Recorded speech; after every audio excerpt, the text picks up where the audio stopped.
Attention on countdown at 2. This is the launch conductor. Today, as we bring the Titan program to a historic close, I'd like to remind the team to remain focused on the tasks that remain ahead. Mission success must be our commitment to the very end. Vandenberg Air Force Base, Central California. Day dawns on the end of an era. T-minus 9 hours and counting. A Colossus waits for its final flight. On the launch pad, Titan 4B-26. A giant 20 stories high, poised to roar into space. For the last time in 50 years, everything is riding on Titan.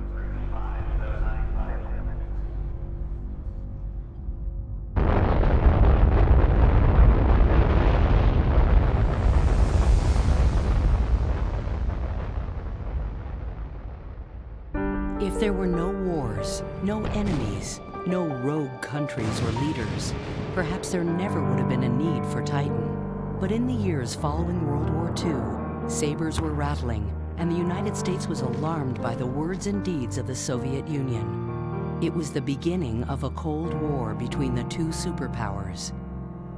President Eisenhower could not ignore the need for a swift and decisive deterrent. Our country has come through a painful period of trial and disillusionment since the victory of 1945. We anticipated a world of peace and cooperation. The calculated pressures of aggressive communism have forced us instead to live in a world of turmoil. From this costly experience, we have learned one clear lesson. We have learned that the free world cannot indefinitely remain in a posture of paralyzed tension. To do so leaves forever to the aggressor the choice of time and place and means to cause greatest hurt to us, at least cost to himself. The United States worried about the nuclear havoc that could be wreaked by the Soviet Union. The U.S. government recognized the need to have an alternative to the Atlas intercontinental ballistic missile. Conventional strength was no longer enough, and President Eisenhower decided to fast-track a missile that would be a national security insurance policy, a deterrent so powerful that no country would dare threaten us. It would eventually be named after giants of Greek mythology. We called it Titan. We needed to deter an attack against the United States. And the ICBM at that particular point in time was considered as the ultimate weapon. In 30 minutes, you could launch from either the US or from Soviet Union and hit any target with a 5,500-mile ICBM. And 30 minutes later, a town could be in rubble. A megaton of might. The Air Force gave marching orders. Build us a ballistic missile capable of delivering a nuclear warhead at least 5,500 miles onto a specific target. To the bidders, they provided parameters: throw weight, range, time to target, guidance capability, and one last caveat. The Air Force said it had to be built away from the coasts. They were worried about submarine launches of some sort of missile or something from a Soviet sub off the East Coast and off the West Coast. So the idea of the Air Force in those days, in the 50s, in the Cold War, beginning of the real serious part of the Cold War, was to divest from the coast and move major build plants inland. The Martin Company picked Denver. Competition for the job was intense. The company was battling other well-respected contractors like Lockheed and Douglas. On the table was a design for a modular 100-foot-tall missile with a two-stage airframe. It came down to one final meeting in October of 1955. What do you think is the most critical problem? Air Force consultant Simon Ramo asked. Chief Engineer Bill Purdy sweated through his answer. It would make or break the deal. Ignition at high altitude and reliability, he answered. And then Purdy waited. We were all pretty naive in those days. I looked at this thing, and then I found out what it was supposed to do. It's going to go 5,000 miles, and it's going to come in, back in the atmosphere, and hit a target where you want it, like right on. Whoa, these guys were crazy. The Martin Company got the job, On February 6, 1956, ground was broken for the new Waterton facility outside of Denver. Production would be spread over the 7,000-acre site. Within a year, production was underway, 6 days a week, 12 to 14 hours a day. The foothills of the Rocky Mountains provided an ideal location to build and captively test-fire the new missile system.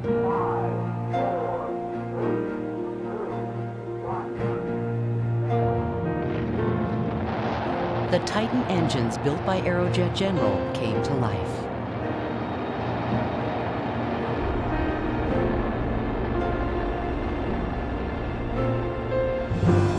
Exactly 3 years after groundbreaking, on February 6, 1959, the first Titan ICBM was poised on the launch pad at Cape Canaveral.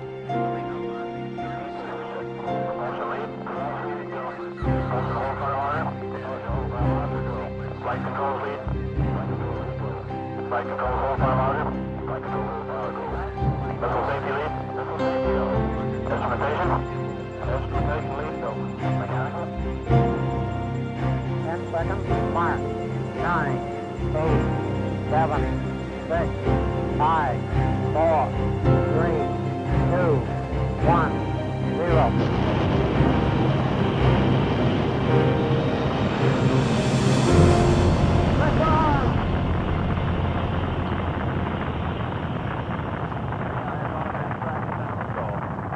The noise is deafening, and it's more than just the noise. You feel like, you know, the world might be coming to an end. Galante looks good. Water console, let's get the water off. Just feeling the pressure just beating up against my chest, hearing this incredibly loud rumble, and watching it go forever with this large contrail coming out. Just a gorgeous sight to see. Still here. She's still steady on track. The euphoria was short-lived. Rocket science is fraught with trial and error. And after 4 spectacular successes, engineers were soon deflated by 3 failures, almost in a row.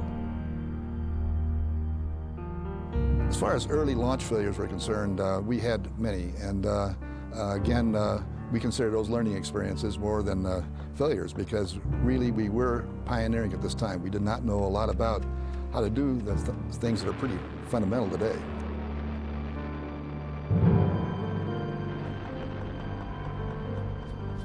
They didn't point fingers, just learned from their mistakes and got back to work. I never lost confidence, and neither did the team that was working the program. We were always disappointed and knew we'd have to answer to someone when we had failures, but we kept on going. And we never lost confidence with respect to being able to get the job done. Never. See on countdown of 1. Correct. Yes, notify you to begin tower roll preparations, part Alpha on payload support net 2. Roger. The count continues. T-minus 6 hours and counting. Teams of controllers are preparing to move the mobile service tower away from the last Titan launch vehicle. Pack Control LCDR. Spare Control. You're clear to proceed with final MSC preps for movement. Roger, check 216. Check LCDR, LCDR, countdown of 1. Go ahead. This LCDR notifying you to begin tower roll preparations, part Bravo on countdown of 1. Roger, in work. Check 173. In August 1962, right on schedule, headlines proclaimed that the Titan was war-ready. The new ICBMs became operational, standing guard in missile silos in 5 states. Each silo was reinforced with enough steel to build 13 naval destroyers and was hardened with enough concrete to lay 510 miles of sidewalk. The only thing that could hurt them was a direct nuclear blow. Should it be needed, a Titan would rise on an elevator, then fire packing 300,000 pounds of thrust and travel at a speed of over 15,000 miles an hour to annihilate any aggressor, period.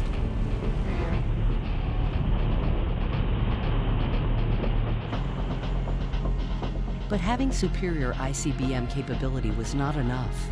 The United States needed to be able to get the missiles off the ground more quickly. The Air Force wanted a missile that could be airborne in seconds. The 12 minutes it took to raise Titan I from its silo was an eternity in precarious times. Titan I was vulnerable, so even before it was off the ground, plans were underway for Titan II, a more streamlined successor that would launch directly from its silo. While America beefed up its arsenal, the Soviets continued to boldly menace and destabilize the world. We must realize that we cannot coexist eternally. One of us must go to his grave.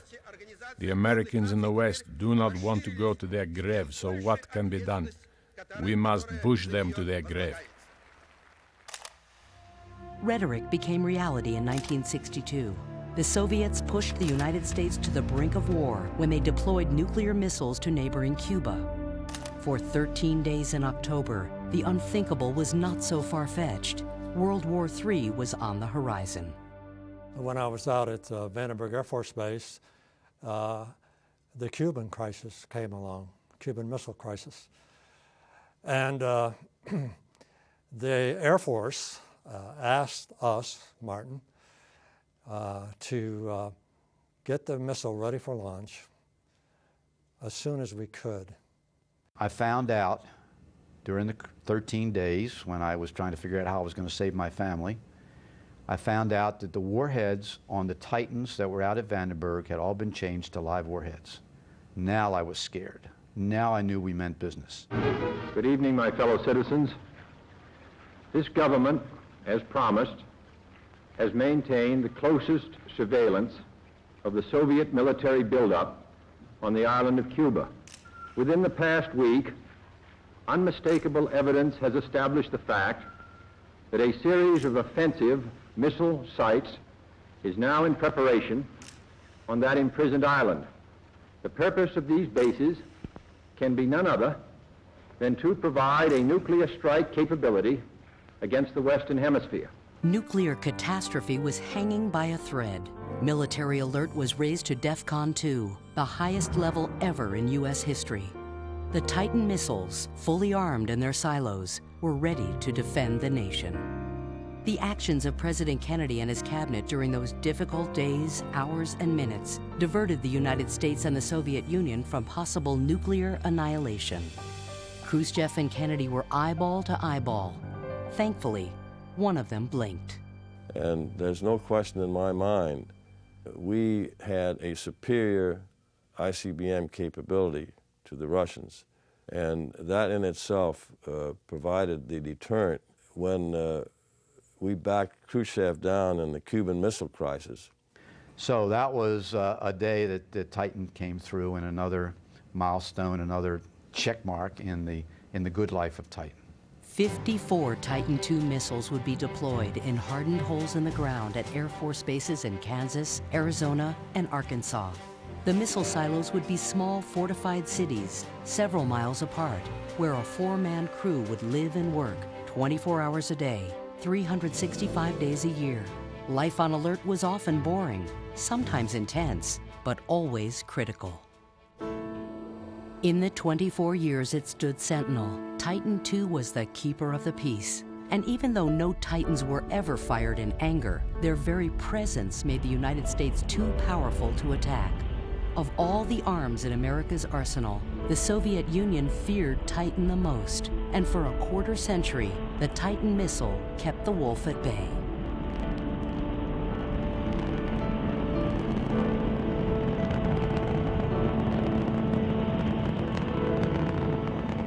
During the years that Titan II protected America, it also helped propel the country into space. In May 1961, President Kennedy threw out a challenge. We choose to go to the moon in this decade and do the other things, not because they are easy, but because they are hard. Because that goal will serve to organize and measure the best of our energies and skills. Because that challenge is one that we're willing to accept, one we are unwilling to postpone, and one we intend to win. America was in a race with the Soviets to land a man on the moon, a race the United States refused to lose. I was lucky enough to be at the Cape in February of 1962 when John Glenn went into orbit in a Mercury capsule on top of Annapolis. I said to myself, boy, I wish that an astronaut would go on a Titan. Shortly after President Kennedy threw down the gauntlet, NASA chose Titan II as the launch vehicle for the Gemini program. The giant booster had the muscle to hurl a capsule with 2 men into orbit. The Gemini program was the second in a 3-stage assault on the moon. First Mercury, then Gemini, finally Apollo. On March 23, 1965, astronauts Gus Grissom and John Young became the first men to ride a Titan rocket into space. Putting men in orbit was a daunting task. Because when you put 2 men on top of one of them sticks of dynamite and pull the trigger, and you don't kill him, you're doing good. Between 1964 and 1966, NASA proved man could dock, rendezvous, and walk in space, all essential steps before America could land a man on the moon. In 12 Gemini missions, Titan performed flawlessly, 100% mission success. And to the astronauts riding on Titan, it was the experience of a lifetime. In the Gemini Titan, you were in orbit in 5 minutes and 35 seconds. And particularly the staging sequence and that second stage burnout was a real kick that you will never forget. And of course, designed as a ballistic missile in the sequence, when the first stage shut down, you were riding and you pushed back in there about 5.5 Gs, and suddenly it shuts down. And they go through a sequence they still use today called fire in the hole, where they fire the second stage before the bolts explode. So you're sitting there and wham, you go from 5.5 Gs down to 0 G. There's a big flash of fire, you fly through the fire and you're gone. And even though some of the staging sequence on Apollo was unique, that fire in the hole in Gemini was really unbelievable.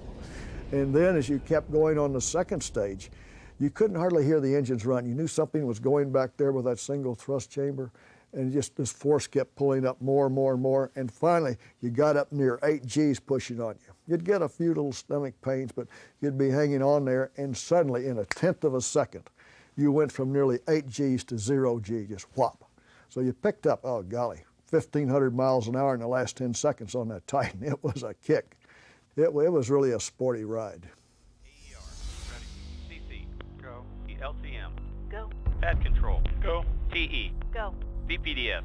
Go. PLPE. Go. ATK. Go. BOC. Go. Flight controls. Go. Task 15, tower rollback. We are checked with all items through item 304. Driver operator, bring her east. Nice and easy. Me, I'll take a check on 285. We have movement. Check 285. Copy. Good speed, looking good. Driver operator, give me position every 15 feet. Just in time tower roll. There you go. That's what he's known for. That's a fact. Copy, move 3. UT is in launch position, pin and locked.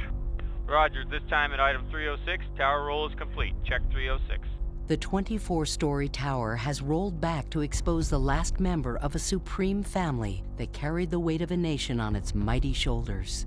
Soon the pad will be evacuated and Titan will wait alone for its moment. With the strategic missiles in place and the Gemini missions accomplished, Titan production was to end. But its pioneers envisioned a metamorphosis for the missile. They worked to transform Titan into a modular space launch vehicle that could be configured to do a variety of tough jobs. It would be a bigger rocket with 2 solid fuel boosters and a new upper stage configuration that could pack the punch needed to launch the nation's biggest payloads.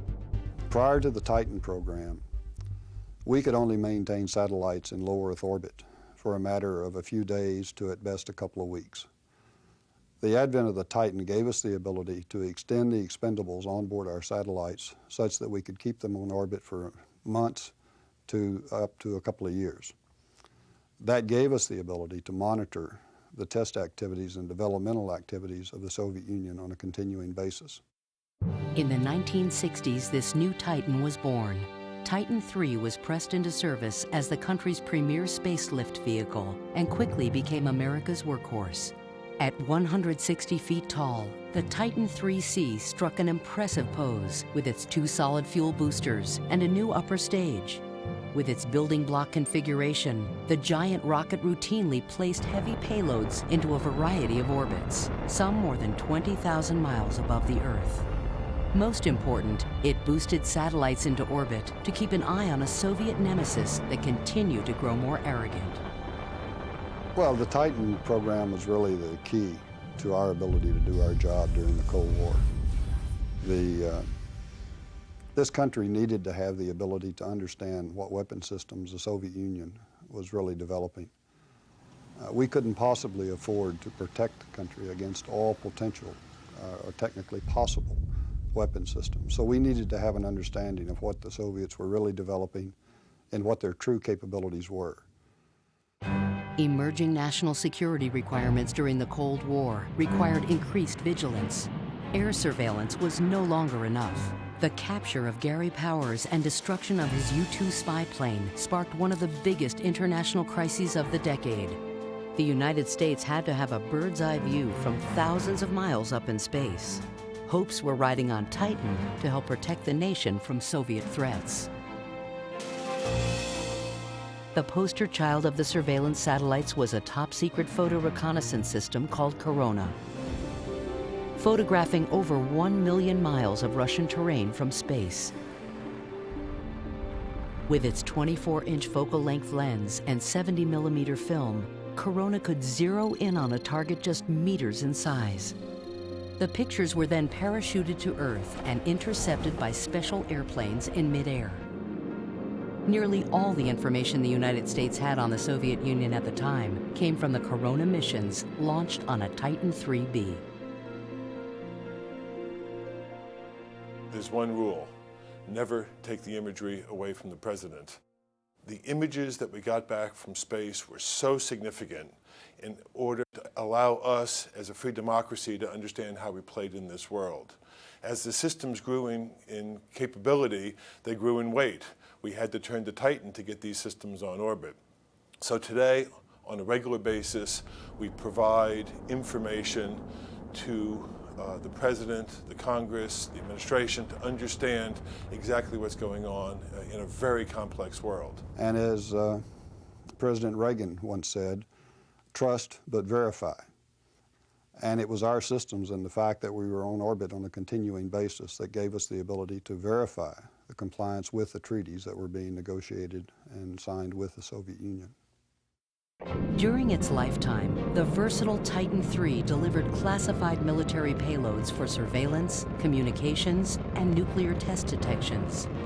The most important national missions were riding on Titan, and the pride was immeasurable. With so many classified payloads, the Titan III did its work without much fanfare, but the Titan III's missions were much more high profile. This enormous rocket was NASA's choice for solar system exploration. People have looked at the planets for a long time, have been limited by what you could see from Earth, have been limited by the observations that you could make from Earth. And it was really the space age where we developed the launch capability through vehicles like Titan, developed the spacecraft capability with spacecraft like Viking and Voyager, that we really developed the ability to remove ourselves from Earth and actually go there and really see close up and measure close up what these planets were all about. On August 20th, 1975, a Titan IIIE rocket launched Viking 1 on its journey to Mars. The Centaur upper stage ensured the Viking orbiter and lander achieved the necessary velocity to reach the planet. Without Titan Centaur, there wouldn't have been a Viking. And without Viking, the extraordinary experience of what we learned about Mars and the opportunity to have explored Mars really wouldn't have happened. 10 months later, the Viking orbiter entered the Martian atmosphere and photographed volcanoes, lava plains, canyons, craters, wind-whipped features, and evidence of water. Finally, on July 20th, 1976, 11 months after blasting off on a Titan IIIe rocket, Viking 1 soft-landed on the red planet. 25 seconds later, it was sending images home. For 6 years, scientists studied the physical makeup of Earth's planetary neighbor.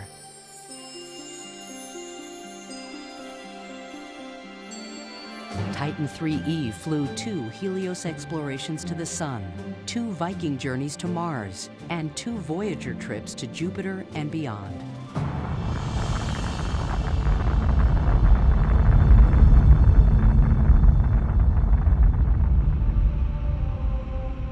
What Titan and the people who launched it helped accomplish in space cannot be overstated. The missions to explore the planets paved the way for exploration underway today.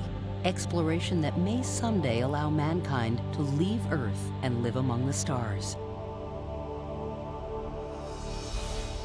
T-minus 1 hour. Go ahead. Please begin stage 1 and 2 oxidizer tank flight pressurization for 8K8E15.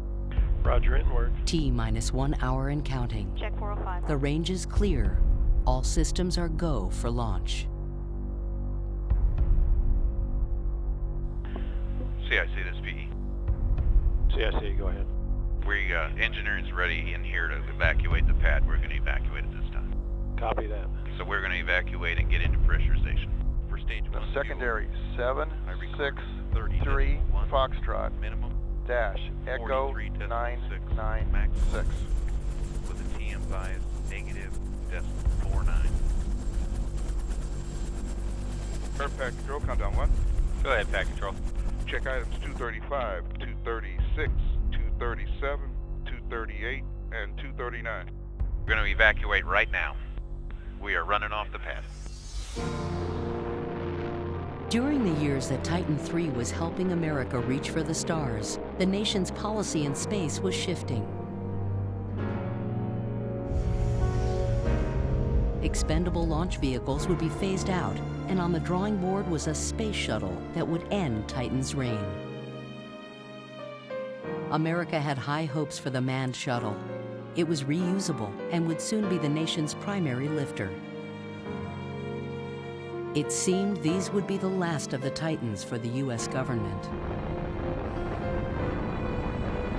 The more powerful Titan 34D was developed to help with the workload during the transition away from expendable launch vehicles to the space shuttle. But during the mid-'80s, dark days descended on the space program. 2 devastating back-to-back failures of Titan 34Ds in 1985 and 1986 might have accelerated Titan's demise. But instead, a more catastrophic disaster brought the space program to an immediate halt. T-minus 10, 9, 8, 7, 6. We have main engine start. 4, 3, 2, 1, and liftoff. Liftoff of the 25th Space Shuttle mission, and it has cleared the tower.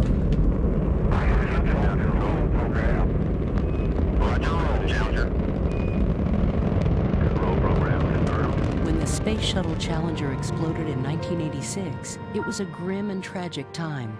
Not only was there loss of life, but it put the brakes on the shuttle program.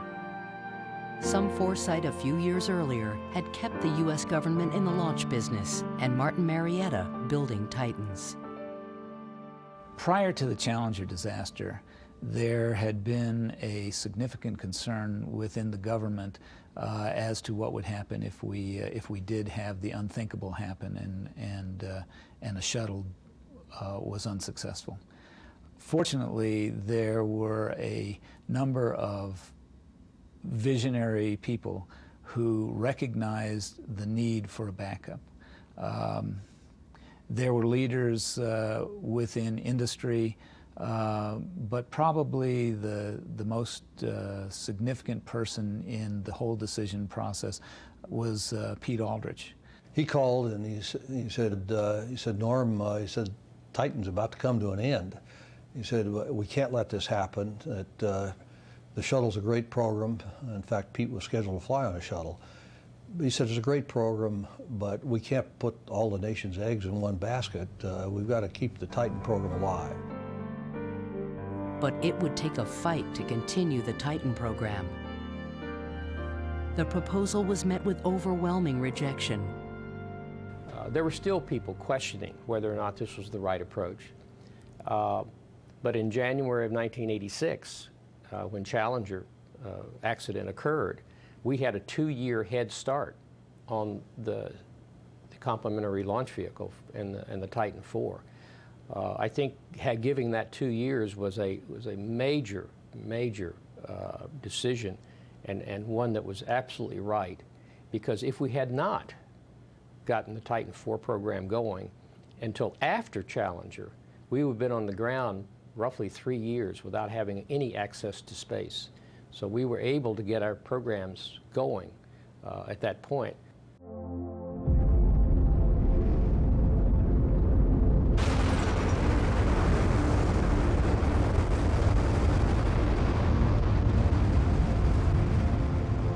While the shuttle got up and running again, the Titan IV evolved from a backup program to the primary access to space.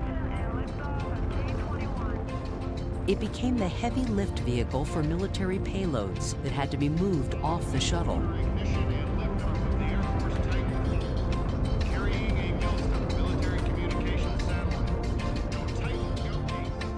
Standing 20 stories high, with over 3 million pounds of total thrust, Titan IV was the nation's most powerful launch system. It was capable of boosting spacecraft the size of school buses into geosynchronous orbit. Its cargo included many classified national security payloads. Non-classified missions included the Milstar constellation and the Defense Support Program constellation.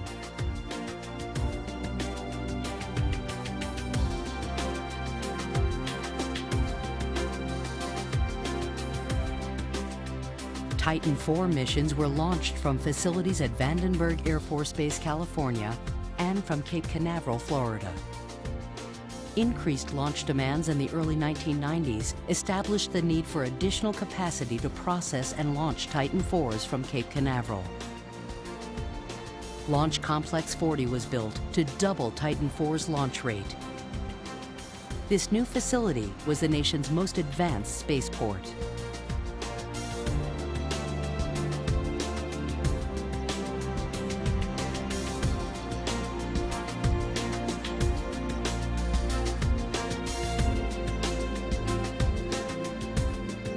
I give you step 326, mission is go for launch. Hydraulics. Ground instrumentation. Instrumentation is go. Page operator. Page operators go. Propulsion. Propulsion's go. SRMU. SRMU is go.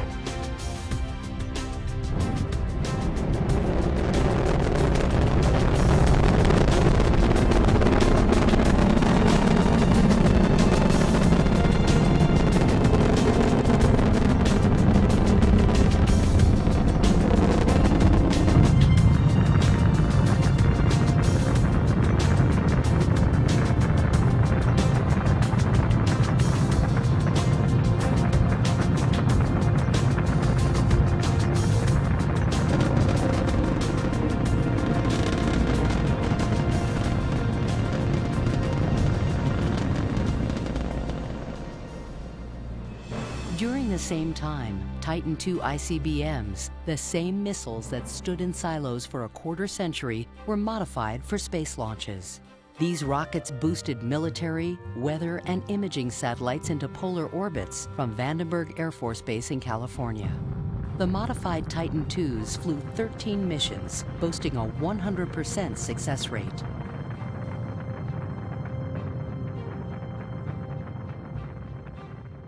Three, 2, 1, and liftoff of the Cassini spacecraft on a billion-mile trek to Saturn.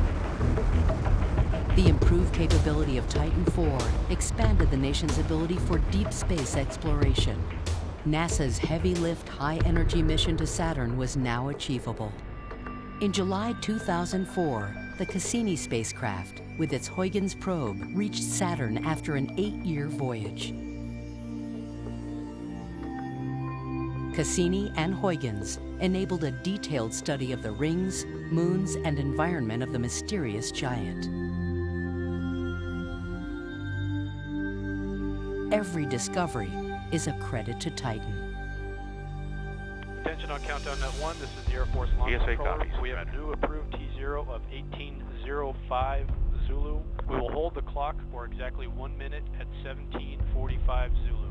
Final preparations are complete. The launch of Titan IV B-26 is imminent. During its history, Titan saw 14 different configurations and over 360 missions.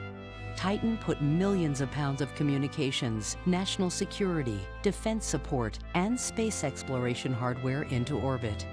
And it protected the nation during its most difficult times. It is unforgettable to those who envisioned it, built it, and saw it change the world. For the last time in 5 decades, the needs of the nation are riding on Titan. Today we're going to go out and launch the last Titan vehicle, the 39th Titan IV vehicle, the last Titan after a 50-year run. It's going to be carrying an incredibly important payload to the security of the United States. But it's going to be an emotional event for a lot of people. I've had so many great experiences with Titan, watching it launched from the launch pads. I think when the last Titan is flown, I would feel like I lost a friend. When the last Titan flies, when the last Titan IV goes, I will feel that I've lost a member of my family. A part of my life for almost 50 years was with Titan, in and around Titan, and it's like I've lost a kinfolk. I might liken it to marrying your last daughter off. The program's gone, she's gone, she has a life of her own, and now you got to start anew on a new era of your life. Attention on countdown net 1, this is the Air Force Launch Controller with the clear to launch poll. Please respond when polled. Ready. OD. Go. OD, go. MD. MD, go. Mission is go. Go. Spaceless Commander. Spaceless go. PLP. Copy go. all. Check 477. Go. DOC. Go. Flight Controls. Go. Page. Go. SRMU. Go. TNFS. Go. GHE. Go. Copy, GHE. We'll take a check on 28. T-minus 5 minutes and counting. This is the AFLC at this time. I'd like to receive any reports as we evaluate progress in terminal course of action for remainder of the count. We already adjusted our T time to 1805 Zulu. Denver wins this P. Constraint 2.1.3 Alpha, VT to building 7000. Any additional reports to provide? Check 458. Com checks 459. Copy. All stations go to terminal countdown net. Mark, T-minus 3 minutes. When you come together in a launch campaign for the Titan IV, as we are today, there is a sense of team, there is a sense of pride, devotion, and dedication in every little task that every member performs in this entire campaign, whether it be this last launch or all the launches that preceded it. Commit sequence will start on my mark. The Titan system is, I would call it an engineering marvel. But along with great engineering feats, comes a level of complexity. And the Titan system is complex. But what makes it successful is the people, it's the team. It's more than just talented individuals. It's more than dedication. What you see in their eyes is a passion. And that's the key to the success of the Titan program.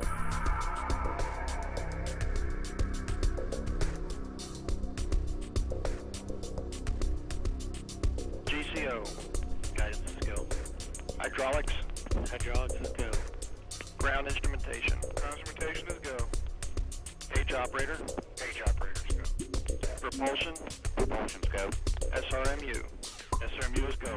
Tracking and flight safety is go. Quiz is go. Engineering is go. Quality is go. Aerojet is go.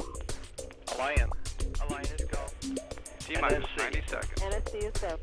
EOC. Let's go. Ready for Flight launch. controls. Go. Check. Page. 472. Copy. SRMU. Go. TNFF. Go. This is the RC on Continent 1. The range is green. GAT. Go. Copy. GAT. T-minus 60 seconds. Check 16.